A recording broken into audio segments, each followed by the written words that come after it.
Computer tourism पर आपका स्वागत है। अगला पुलिस महानिदेशक कौन, इसे लेकर पिछले एक पखवाड़े से राजनीतिक और प्रशासनिक हलकों में चर्चा का दौर जारी है। प्रकाश सिंह बनाम यूनियन ऑफ इंडिया में सुप्रीम कोर्ट ने स्पष्ट आदेश दे रखा है, स्टैंडिंग ऑर्डर है कि डीजीपी की नियुक्ति 2 साल के लिए होगी।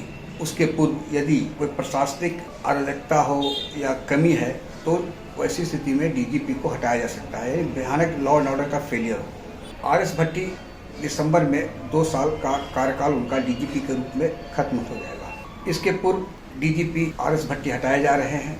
एनओसी सरकार की ओर दे दिया गया है, यह चर्चा है। सूत्र बताते हैं कि 3 नाम का चर्चा भी है, पैनल में है। पहला नाम आलोक राज है, जो 1989 बैच के आईपीएस अधिकारी हैं, सीनियर मोस्ट है। आलोक राज विजिलेंस में है। दूसरा नाम शोभा औदकर का है, जो 1990 बैच की आईपीएस अधिकारी है, फिलवत होमगार्ड में है। तीसरे हैं विनय कुमार, 1991 बैच के अधिकारी यानी आईपीएस अधिकारी, पुलिस भवन निर्माण निगम में वे सीएमडी हैं। आर.एस. भट्टी हटाए जा रहे हैं, यह चर्चा बहुत जोर पर है। इसका न तो खंडन हुआ है और न इसकी पुष्टि। लेकिन यदि वे हटाए जा रहे हैं तो 2 साल की कार्यावधि के पूर्व तो निश्चित ही कहीं न कहीं लॉ एंड ऑर्डर के मुद्दे पर उनका फेलियर होगा। सरकार की जो अपेक्षा होगी उस पर वे खरे नहीं उतरे होंगे। ऐसे में आर.एस. भट्टी यदि हटाए जाते हैं तो एक बड़ा कारण उनकी ओर से लॉ एंड ऑर्डर पर काबू न रखना या कहें कि नाकामी रही है, क्योंकि राज्य सरकार ने आर.एस. भट्टी को बहुत उम्मीद के साथ बिहार में डीजीपी के रूप में पदस्थापित किया था।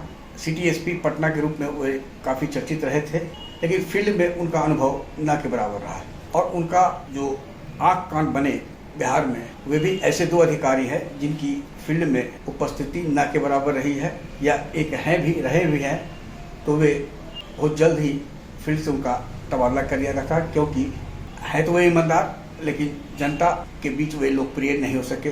अब आर.एस. भट्टी के जाने के पीछे यानी हटाने के पीछे या उनकी छुट्टी के पीछे क्या कारण है, तो राज्य सरकार ही बता पाएगी।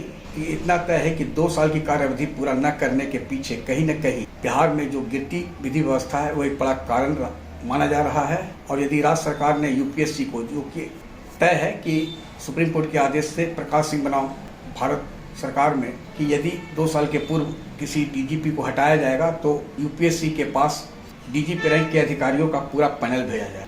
उसी में से 3 नाम की छटनी कर वापस यूपीएससी राज्य सरकार को भेजी। उसी पर राज्य सरकार एक नाम पर मुहर लगाएगी।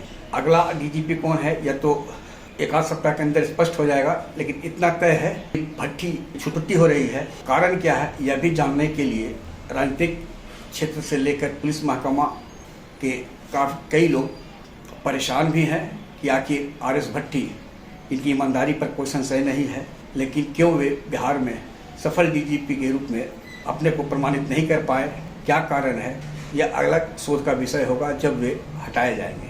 लेकिन प्रकाश सिंह बनाम भारत सरकार के मामले में हटाने के लिए राज्य सरकार को कोई न कोई एक कारण यूपीएससी के पास भेजना अनिवार्य है। ऐसे में वह कारण क्या है, इसे लेकर पुलिस प्रशासन और राजनीतिक गलियारों में चर्चा का विषय बना हुआ है। आग्रह है कि इस वीडियो के लिंक को लाइक, शेयर, सब्सक्राइब अवश्य करें। धन्यवाद, नमस्कार।